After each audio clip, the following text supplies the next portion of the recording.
7:24. Very good morning to you. This is Breakfast with Stephen and Anne. Now, this is interesting. I like this one because we like gadgets, don't we? We do. Researchers are exploring the potential of utilising the AI-powered tool ChatGPT.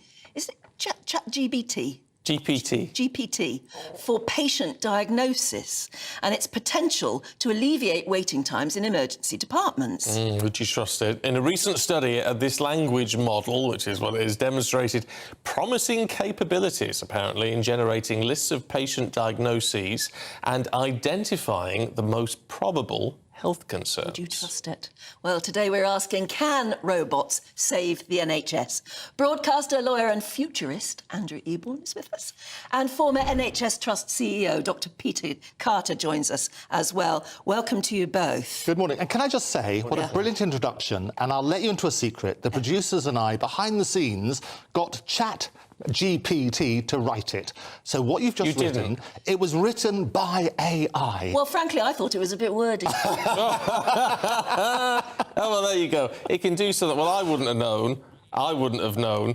So that impresses me. Peter, what do you make of it all? I mean, is something like ChatGPT something which we can entrust our health to?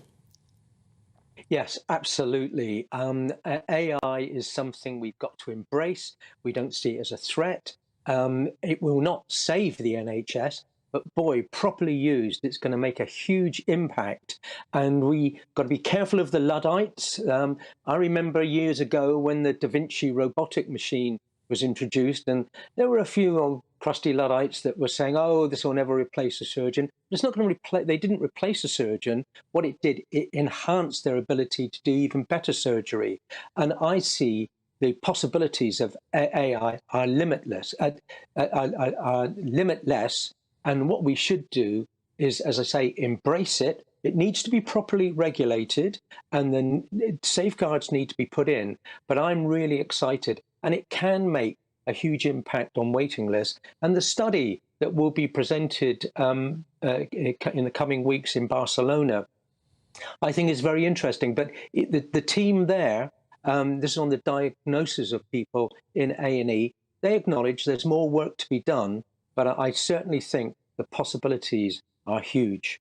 But Andrew, how would that work if it's a language software or whatever? If it's a language thing, how is it going to help diagnose? Will it talk to us and ask us questions about... Well, a number of things. So what happened, there's a recent survey in the Netherlands where they did basically 30 different cases that went to A&E, and they put in the data, and they also put in the total lab results, and they compared it to what normal doctors would diagnose and what ChatGPT would do. And what happened is they found out that actually 87% they got the right diagnosis, the doctors, but 97% was ChatGPT. So it's managed to be even better than normal doctors. And there was a glorious case. Every time I come and join you, we talk about the massive advances in AI and how it's going to revolutionise every aspect of our life. And there was some case about a 4-year-old boy who'd seen 17 different doctors, none of whom could pick up what was wrong with them. And apparently what happened, they tapped in all these relevant symptoms into ChatGPT, and it is a bit of a mouthful, as you say, Anne.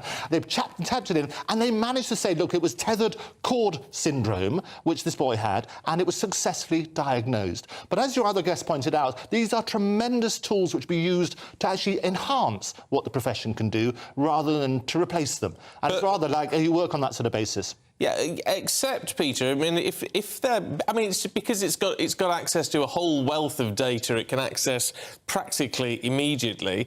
And so if it's getting a 97% correct diagnosis, at what point in the future do doctors say, well, actually, we don't need to go through this, we don't need to waste our time checking these results? No, it's a complementary relationship.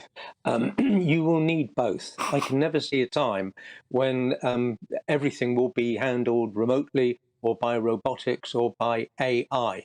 But what you do, you embrace it and you use it, take it forward. I mean, one of the areas where it's already proving its worth is in the scanning of CT scans in radiology, where it's proving incredibly effective about picking up issues that perhaps the human eye might struggle to do with. So it will enhance, it will speed things up.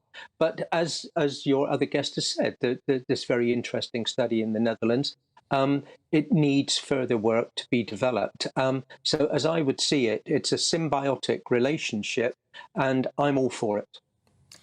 Finally, Andrew, can I just ask you that there's a lot of talk at the moment about bringing in a Martha's Law, which gives you the legal right to demand a second opinion if you're worried in A&E or something. If you're worried you're not being taken seriously enough or your symptoms aren't, you're being sort of dismissed slightly. And you wonder whether, if you demand a second opinion, you could demand it of this AI. I think, and you're absolutely right. I think it would provide that second opinion. And what's great, the University of California, San Diego, what they basically said is that they compared whether ChatGPT is more empathetic than chatting to your GP.